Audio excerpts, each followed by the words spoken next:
আচ্ছা, একবার ভাবুন তো, ঘুম থেকে উঠে যদি আপনার বাসার সামনে সাগরে চলার বিশাল জাহাজ দেখতে পান তাহলে কেমন লাগবে?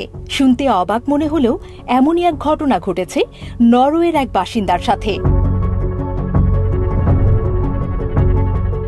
জোহান হেলবার্গ, যিনি নরওয়ের ট্রন্ডহেম ফিওর্ডের বাসিন্দা, অন্যান্য রাতের মতোই বুধবার নিশ্চিন্তে ঘুমোচ্ছিলেন নিজ ঘরে। পরদিন খুব ভোরবেলাতেই ঘুম ভাঙল প্রতিবেশীর হাঁক ডাকে। বিষয়টিতে একটু বিরক্তই বোধ করলেন জোহান হেলবার্গ নামের ওই ব্যক্তি। পর মুহূর্তে ঘরের জানালা দিয়ে বাহিরে তাকিয়েই রীতিমতো চক্ষু চড়ক গাছ হেলবার্গের। দেখতে পেলেন দৈত্যাকার বিশাল এক জাহাজ দাঁড়িয়ে রয়েছে তার উঠোনে, বেডরুম থেকে যার দূরত্ব মাত্র 5 মিটার। কিন্তু এত বড় ঘটনায় কোনো সাড়া শব্দ পাননি দ্য গার্ডিয়ানকে দেয়া এক সাক্ষাৎকারে। এমনটাই জানিয়েছেন ভুক্তভোগী মিস্টার হেলবার্গ।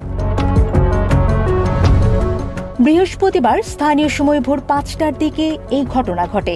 জানা যায় 443 ফুট দৈর্ঘ্যের এনসিএল সন্টেন নামের পণ্যবাহী জাহাজটি নিয়ন্ত্রণ হারিয়ে বাইনসেট নামের ওই উপকূলে আঘাত হানে, যা আর একটু হলেই জোহান হেলবার্গের বাড়ির ক্ষতি করতে পারত।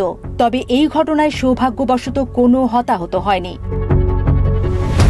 এই ঘটনার একমাত্র প্রত্যক্ষদর্শী মিস্টার হেলবার্গের এক প্রতিবেশী। তিনি জানান, তীরের দিকে আনুমানিক 30 কিলোমিটার প্রতি ঘন্টার গতিতে এগুচ্ছিল বিশাল ওই জাহাজটি, কিন্তু কিছুই টের পাওয়া যাচ্ছিল না।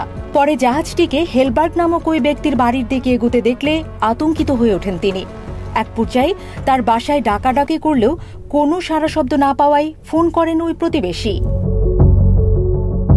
এর চেয়েও আশ্চর্যের বিষয় হলো, জাহাজটি থেকেও কোনো প্রকার অ্যালার্মের শব্দ কিংবা হাঁকডাক শোনা যাচ্ছিল না। মজার বিষয় হলো, ঘটনাটির সময় জাহাজের দায়িত্বরত ওয়াচ অফিসারও গভীর ঘুমে, আর তাতেই ঘটে যায় এমন ঘটনা। তবে দায়িত্বে অবহেলার কারণে তার বিরুদ্ধে তদন্ত করছে নিরাপত্তা বাহিনী। স্থানীয় গণমাধ্যমগুলোর দাবি, ইউক্রেনীয় ওই ওয়াচ অফিসারের দায়িত্বেই ছিল নৌযানটির স্টিয়ারিং পরিচালনার কাজ। ঘটনার সময় সাইপ্রাসের পতাকাবাহী জাহাজটিতে 16 জন ছিলেন। তারা সবাই নরওয়ে, লিথুয়ানিয়া, ইউক্রেন এবং রাশিয়ার নাগরিক। ট্রন্ডহেম ফিওর্ড দিয়ে ওয়ার্কানগার নামক অঞ্চলে যাওয়ার কথা ছিল জাহাজটির, আর পথেই ঘটে যায় বিপত্তি। তবে ঠিক কী কারণে নিয়ন্ত্রণ হারিয়েছিল জাহাজটি তা এখনও অজানা।